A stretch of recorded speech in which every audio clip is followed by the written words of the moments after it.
दोस्तों, जनता दरबार में आपका फिर एक बार स्वागत है। आज हम योगी की दिल्ली में सुपर सर्फ से होने वाली धुलाई की चर्चा करेंगे।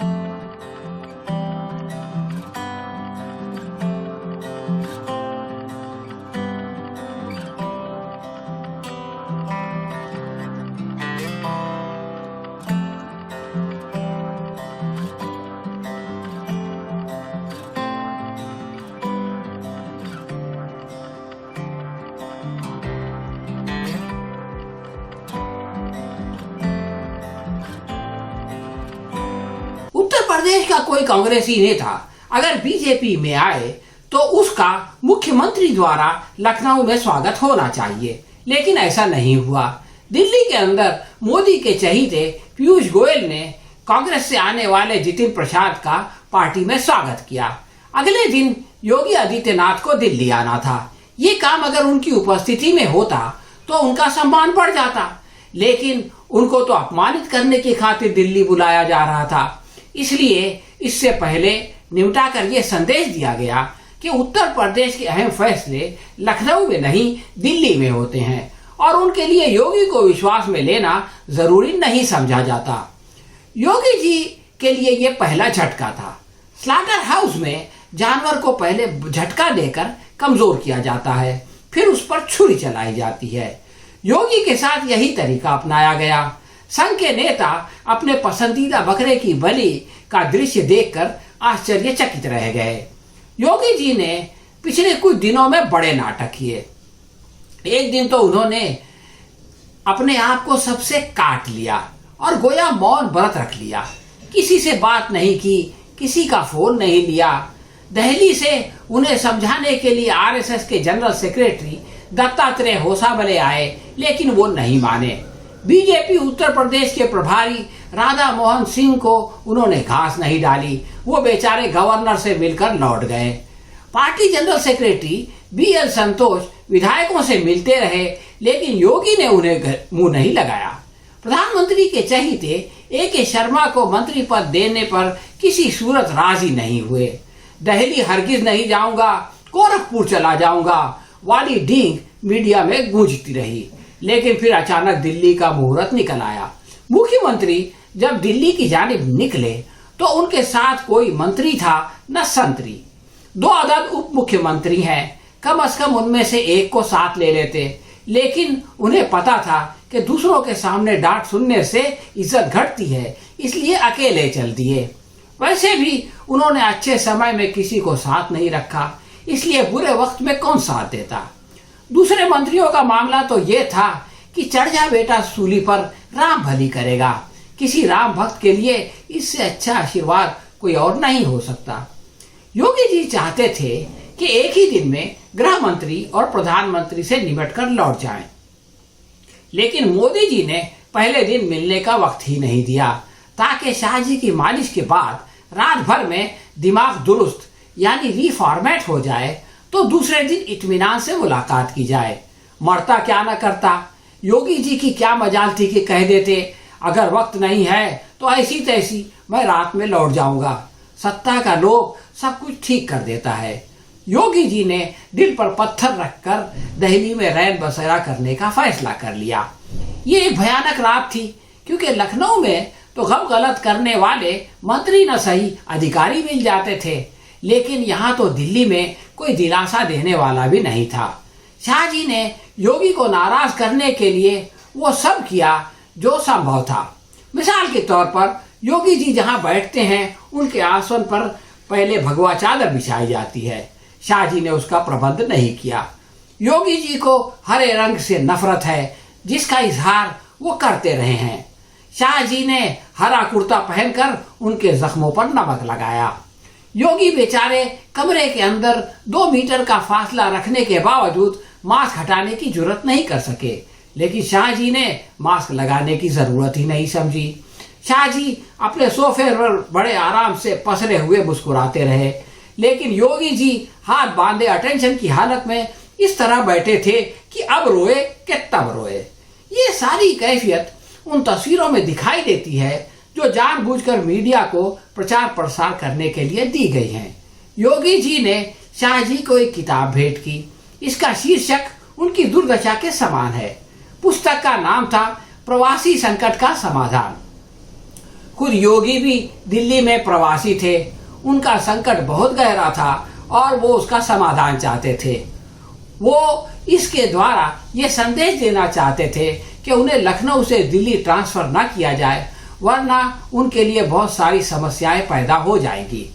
योगी जी और शाह जी के दरमियान क्या खिचड़ी पकी ये तो कोई नहीं जानता, लेकिन इसकी जो खुशबू बाहर आई उसको सूंघकर कुछ कुछ अंदाजा लगाया जा सकता है। गृह मंत्री से मिलकर निकलने के बाद योगी जी ने अपने मन की बात ट्विटर की चिड़िया की जबानी इस तरह सुनाई।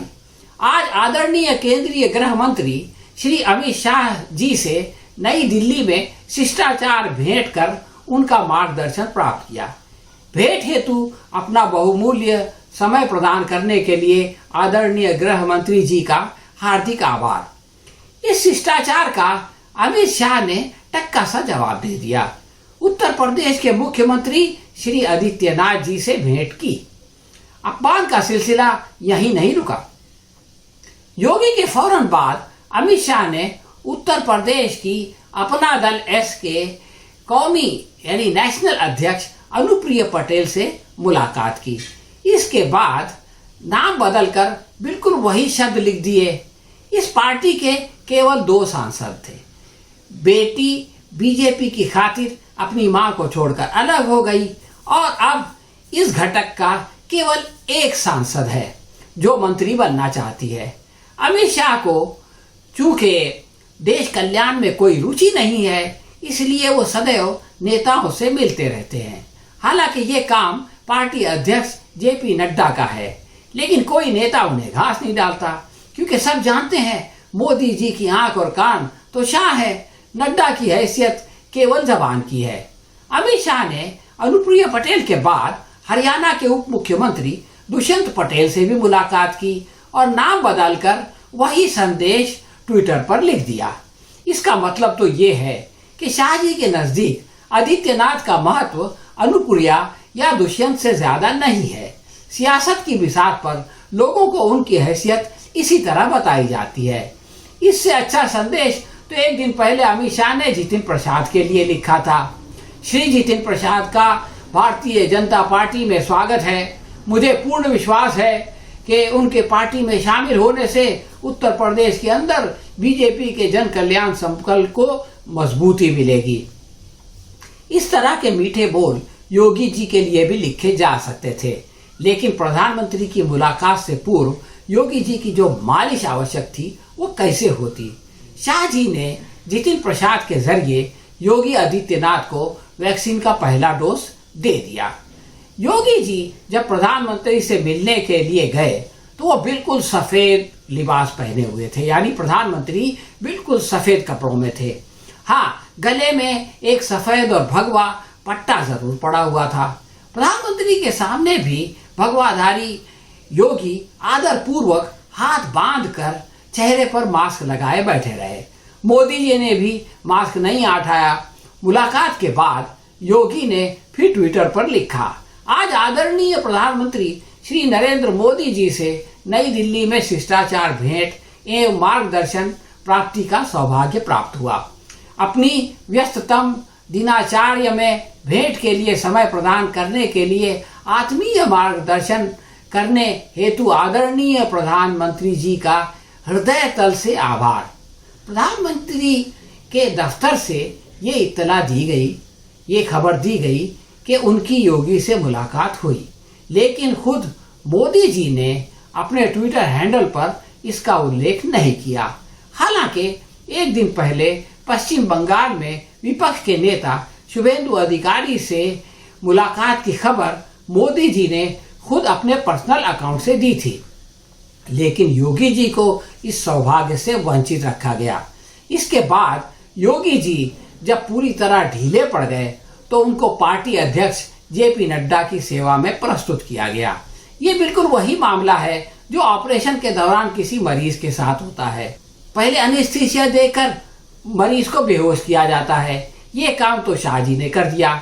इसके बाद कोई बड़ा सर्जन, मोदी जैसा सर्जन ऑपरेशन करता है और उसके बाद टांके लगाने का काम किसी नड्डा जैसे जूनियर डॉक्टर के हवाले कर दिया जाता है। योगी ने लखनऊ वापस जाकर कोरोना से निपटने के लिए मोदी जी के मार्गदर्शन ट्रेस, टेस्ट एंड ट्रीट यानी पकड़ो, जांचो और उपचार करो की तारीफ की। यही तो उत्तर प्रदेश में हुआ। पहले ये पता चलाया गया कि पंचायती चुनाव में क्या हुआ। इसके बाद कारण की खोज की गई तो योगी जी की पहचान हुई। आखिर में दिल्ली बुलाकर उनका इलाज कर दिया गया। ये थी योगी की दिल्ली दौरे की कहानी। आपको कैसी लगी हमें कमेंट बॉक्स में लिखकर बताएं। अगर पसंद आई हो तो लाइक या शेयर करें। हम बहुत जल्द किसी नए विषय के साथ आपकी सेवा में फिर हाजिर होंगे। उस वक्त तक के लिए आज्ञा दीजिए। धन्यवाद।